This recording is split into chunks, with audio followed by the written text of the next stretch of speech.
Time now for a check of what's happening in the world of business. Our business editor, Kate Moody, is here. Hi there, Kate. Hi, Tom. Let us begin with the latest in what is a long-running trade dispute between the United States and the European Union. Yeah, the World Trade Organization has said that the European Union can impose tariffs on up to $4 billion worth of U.S. goods over the government's support for plane maker Boeing. Last year, the organization gave Washington the right to sanction $7.5 billion worth of European goods in a parallel case concerning Airbus. Now, unlike Donald Trump's trade war with China, this legal battle dates back to 2004. Both sides accused each other of giving illegal subsidies to the aerospace giants.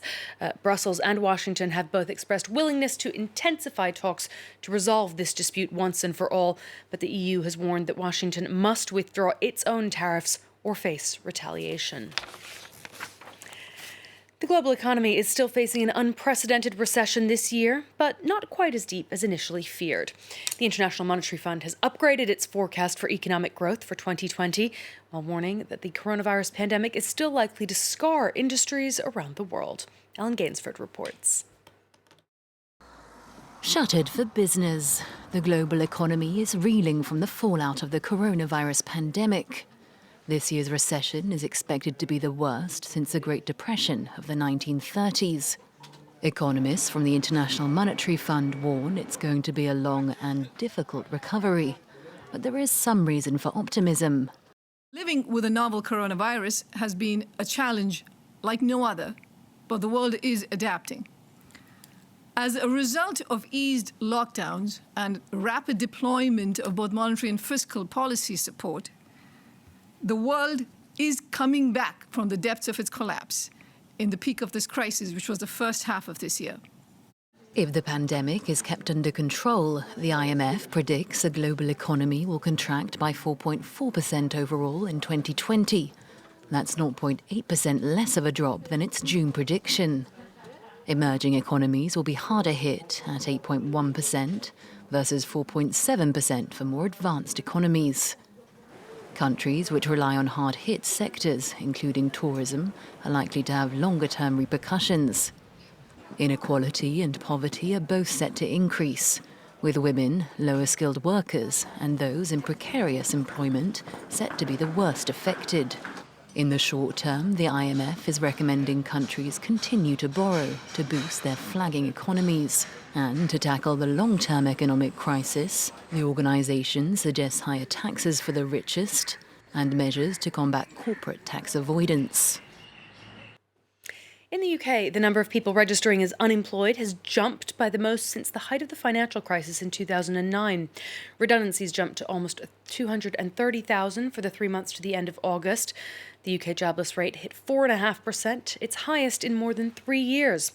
The British government is preparing to replace its pandemic wage subsidy scheme with a new programme that'll cover less of furloughed workers' wages.